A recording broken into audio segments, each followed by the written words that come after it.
শীতে সকালে এবং সন্ধ্যায় এই ইস্তেগফার ১০০বার করে ২০০বার পাঠ করলে আপনি অল্প সময়ে ধনী হয়ে যাবেন। আল্লাহ আপনার সব দোয়া কবুল করবে, আপনার মনের আশা উদ্দেশ্য পূরণ হবে। প্রিয় ভাইরা আমার, আমি যে ইস্তেগফারের কথা বলবো, সে ইস্তেগফার যদি কোনো ব্যক্তি নিয়মিত করে তাহলে তার সব দুয়াই আল্লাহ রাব্বুল আলামিন কবুল করবে। তো প্রিয় ভাই আমার, আপনি খুব অভাবে আছেন, কষ্টে আছেন, পেরেশানিতে আছেন, খুব পেরেশানি, খুব কষ্ট। এই আমল একবার সকাল সন্ধ্যায় ইস্তেগফার করে দেখুন, এমন জায়গা থেকে রিজিক আসবে যা আপনি কল্পনা করতে পারবেন না। তো একবার ইমাম আহমদ বিন হাম্বাল রহমাতুল্লাহ আলাই এক সফরে গিয়েছিলেন।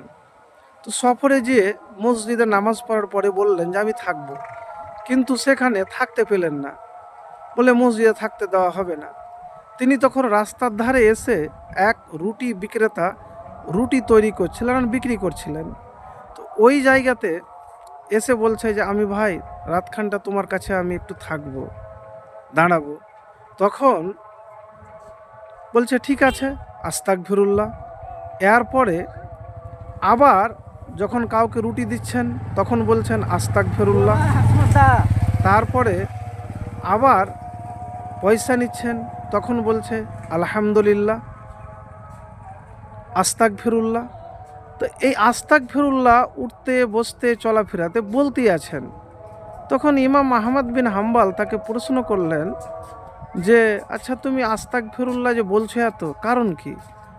তখন সেই লোক বলল, রুটি বিক্রেতা, যে আমি আস্তাগফিরুল্লাহ বলার কারণে আল্লাহ আমার সব দোয়া কবুল করেছেন, কিন্তু একটা দোয়া কবুল করেনি। তো বলছে কী দোয়া কবুল করেনি? তো বলছে যে এই যুগের সবচাইতে বড় মুহাদ্দিস ইমাম আহমদ বিন হাম্বাল রহমতুল্লাহ আলাইয়ের সাথে আমার দেখা করার খুব ইচ্ছা, তার সঙ্গে আমি দেখা করতে চাই। এই দোয়াটি খালি শুধু আমার এখানে কবুল হয়নি। তখন আহমদ বিন হাম্বাল তাকে বুকে ঝরিয়ে ধরে বললেন, আমি সেই ইমাম আহমদ বিন হাম্বাল। তো প্রিয় ভাই আমার, তাহলে বোঝা যায় যে ইস্তেগফার করতে গেলে দোয়া কবুল হবে, আপনার গুনহা থেকে আপনি পবিত্র হবেন, গুনহা মাফ হবে, রিজিকের ব্যবস্থা আল্লাহ রাব্বুল আলামিন করে দিবেন। তো প্রিয় ভাই আমার, এই আমলটি একবার করে দেখুন।